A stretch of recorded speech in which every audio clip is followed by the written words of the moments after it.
ఇక కేరళంలో ముఖ్యమంత్రి ఎంపికపై నెలకొన్న సస్పెన్స్ కు ఎట్టకేలకు తెరపడింది. కాంగ్రెస్ అధిష్టానం వీడి సతీష్ ను కేరళ నూతన ముఖ్యమంత్రిగా ప్రకటించింది.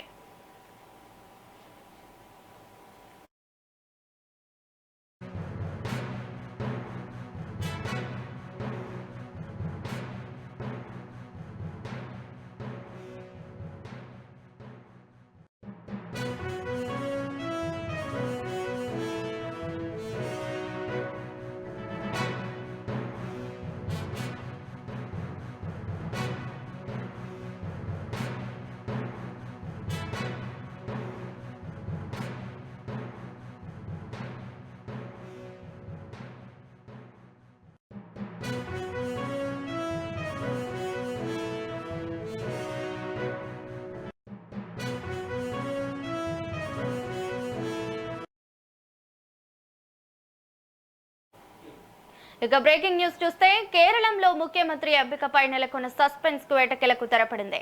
కాంగ్రెస్ అధిష్టానం వీడి సతీష్ ను కేరళ నూతన ముఖ్యమంత్రిగా ప్రకటించింది. గత 11 రోజులుగా కొనసాగిన మంతనాల అనంతరం ఈ నిర్ణయాన్ని కాంగ్రెస్ పార్టీ అధికారికంగా వెల్లడించింది. పార్టీ అంతర్గత చర్చలు, నాయకత్వ ఎంపిక ప్రక్రియ తర్వాత సతీశన్ పేరును ఖరారు చేశారు. ఇక వీడి సతీశన్ స్వస్థలం ఎర్నాకుళం జిల్లా నెట్టూరు. రాజకీయాల్లో రాకముందు ఆయన హైకోర్టులో న్యాయవాదిగా పనిచేశారు. 2001లో పురాపూర్ నుంచి తొలిసారి ఎమ్మెల్యేగా ఎన్నికై అప్పటి నుంచి వరుసగా 6 సార్లు ఎమ్మెల్యేగా గెలుపొందారు. 2021-26 మధ్య విపక్ష నేతగా పనిచేశారు. కేరళం అసెంబ్లీ ఎన్నికల్లో కాంగ్రెస్ నేతృత్వంలోని యూడీఎఫ్ విజయం సాధించిన నేపథ్యంలో కొత్త ప్రభుత్వ ఏర్పాటుకు మార్గం సుగమమైంది. ఇక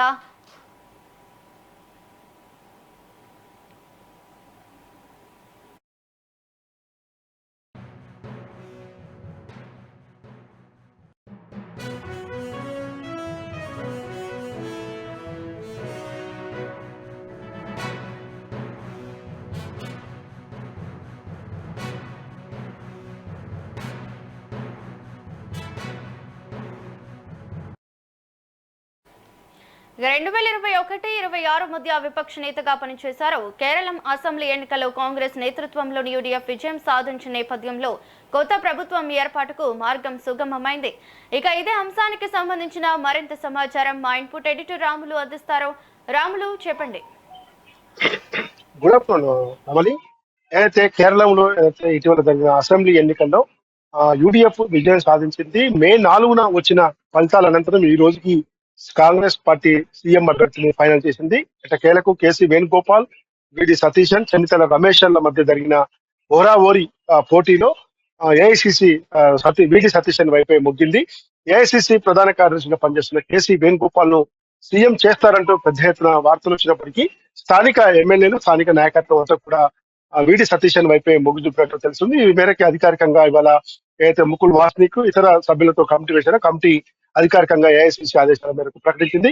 ఈ ప్రకటన సమయంలో రాహుల్ గాంధీ వద్దనే కేసీ వేణుగోపాల్ గా ఉన్నారు. ఇద్దరు కూడా కలిసి మాట్లాడి ఫైనల్ చేసిందని చెప్పి తెలిసింది. అదేవిధంగా చెన్నితల రమేష్ కూడా రాహుల్ గాంధీ ఫోన్ చేసి సమాచారం కూడా ఇచ్చారు. అయితే ఈ పరిణామం మొత్తం కూడా మే 4వ తేదీన 5 రాష్ట్రాల ఎన్నికల ఫలితాలు వచ్చినాయి. అప్పటికే వెస్ట్ బెంగాల్లో బీజేపీ ప్రభుత్వం ఏర్పడింది. పుదుచ్చేరి, అస్సాంలో కూడా బీజేపీ ప్రభుత్వం ఏర్పడింది. మరోవైపు తమిళనాడులో టీవీకే ప్రభుత్వం ఏర్పడింది. ఈ పరిణామాలు ఇవన్నీ 5 రాష్ట్రాల ఎన్నికల ఫలితాలు వైపు జరిగి దాదాపు ఇవాళ 14 దాదాపు 10 రోజుల పాటు కేరళలో సీఎం అభ్యర్థి ఎవరైనా తెలిసే దానిపై కాంగ్రెస్ పార్టీ మళ్ళా గుల్లాలు పడింది. అటు ఏఐసిసి అగ్రనేత రాహుల్ గాంధీతో పాటు మళ్ళీ అధ్యక్షుడు మల్లికార్జున ఖర్గే గాని ఇతర ముఖ్య నేతలు చాలా ఆలోచించి ఈ నిర్ణయం తీసుకున్నట్టు తెలిసింది. ఈ నేపథ్యంలో విడి సతీశన్ 2001 నుంచి కూడా ఇప్పటి వరకు పలు నియోజకవర్గాల నుంచి వరుసగా 6వసారి ఎమ్మెల్యేగా గెలుపొందుతూ 2001 నుంచి ఆయన ఎమ్మెల్యేగా గెలుపొందినప్పటికీ గతంలో కేరళ హైకోర్టులో న్యాయవాదిగా పనిచేశారు. 2021-26 సంబంధించిన ఎన్నికల్లో కేరళలో ప్రతిపక్ష కూటమి నేతగా కూడా పనిచేయడం జరిగింది. కాబట్టి కింది స్థాయిలో గ్రౌండ్ లెవెల్లో బాగా నాయకత్వ పటిమ ఉన్న విడి సతీశన్ ను మొదటి నుంచి కూడా కాంగ్రెస్ పార్టీకి వెన్నుదన్నుగా ఉన్న విడి సతీశన్ ఈ రోజు పరవూరు నుంచి 6వసారి ఎమ్మెల్యే గెలుపొందిన నేపథ్యంలో ముఖ్యమంత్రిగా ప్రకటించడం జరిగింది.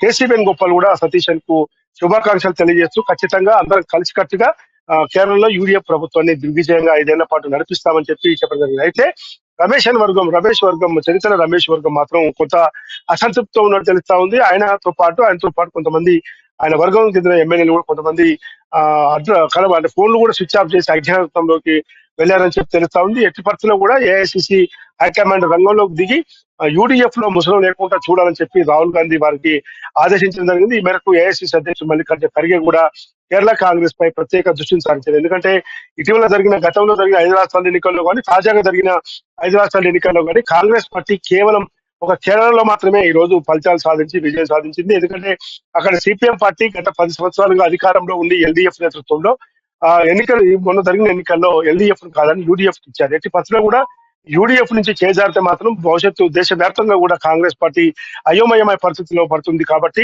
ఎట్టి పరిస్థితుల్లో కూడా ఎన్ని విభేదాలు ఉన్నా, ఎన్ని నేతల మధ్య ఎంత భేదాభిప్రాయాలు ఉన్నా కూడా కేరళ యూడీఎఫ్ ప్రభుత్వాన్ని మాత్రం మనందరం కూడా కలిసికట్టుగా కాపాడుకోవాలని చెప్పి కాంగ్రెస్ పార్టీ నేతలకు హితవు పలికారు. ఎమ్మెల్యేలందరికీ కూడా నచ్చజెప్పే ప్రయత్నం చేస్తున్నారు.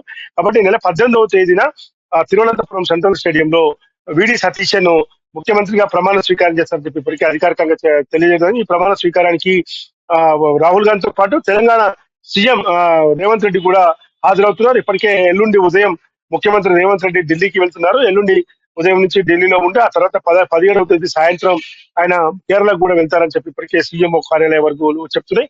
ఈ నేపథ్యంలో కేరళం సీఎం పదవికి కాంగ్రెస్ పార్టీలో ఒక ఉత్కంఠకు తెరదించారని చెప్పి అనుకోవాలి.